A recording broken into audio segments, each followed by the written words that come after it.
On the evening of September 11th, 2023, I was doing some research into a prophetic word someone had shared with me regarding decisions that my wife and I are in the process of making for our future, and my research took me to Ezekiel 9, 1-6, which reads, "Then he called out in my hearing with a loud voice, saying, Let those who have charge over the city draw near, each with a deadly weapon in his hand.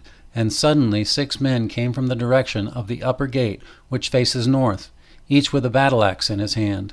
One man among them was clothed with linen, and had a writer's inkhorn at his side. They went in and stood beside the bronze altar.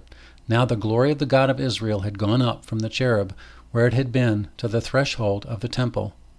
And he called to the man clothed with linen, who had the writer's inkhorn at his side, and the Lord said to him, Go through the midst of the city, through the midst of Jerusalem, and put a mark on the foreheads of the men who sigh and cry over all the abominations that are done within it.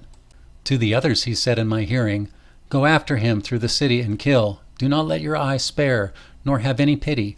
Utterly slay old and young men, maidens and little children and women, but do not come near anyone on whom is the mark, and begin at my sanctuary." So they began with the elders who were before the temple.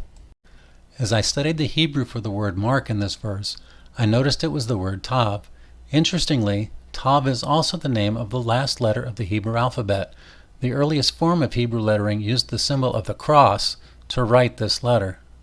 I began wondering if these words from Ezekiel related to the 144,000 that are sealed by 5 of God's angels and protected from the mark of the beast in Revelation chapter 7, but I was tired and didn't feel like looking into it any further that night. The next morning, just before my alarm went off at 5 a.m. to take a neighbor to school for a sports team practice, I heard the words, Revelation chapter 9 and portions of 10. I was very quickly reminded of my previous night's study as I read the following. Then the 5th angel sounded, and I saw a star fallen from heaven to the earth.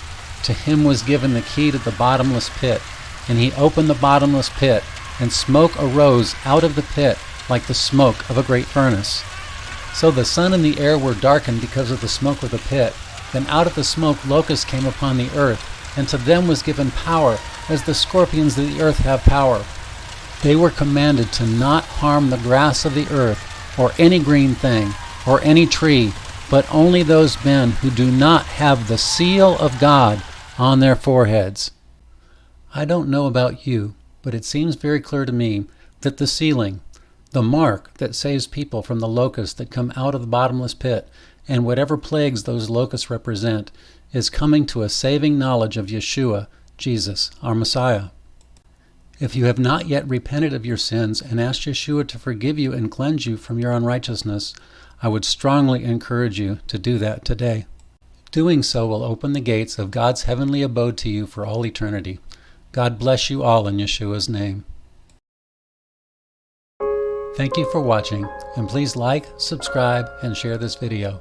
And if we can serve you in any way, either through our graphics design and printing business or our outreach ministries listed below, either email us at rcfischer5w20@gmail.com or text my cell at 865-719-9096.